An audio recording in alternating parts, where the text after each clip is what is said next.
3 months old, Yes, so sir. you've got time. You can do whatever you want. Yes, sir. Thank you, Judge. Because you have a lawyer, I will waive your appearance. You don't have to waste your time coming to court now, but you must stay in touch with her and she'll tell you when you got to come back to court. If she comes back and tells me she can't get a hold of you because you're playing games or you've gone AWOL or whatnot, or you get arrested for something else, all bets off. We good? I'm not asking for much, man. Really. And for future reference, when you get into a pissing match with someone with the power of arrest, you are nearly always going to lose.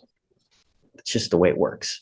And as a young Black man in today's society, you got to be extra special careful because things can go really wrong really quick. And there's evidence of that over and over and over. Okay? All right. Good luck, guys. Thank you, Your Honor. Yes, ma'am. Thank you, Judge.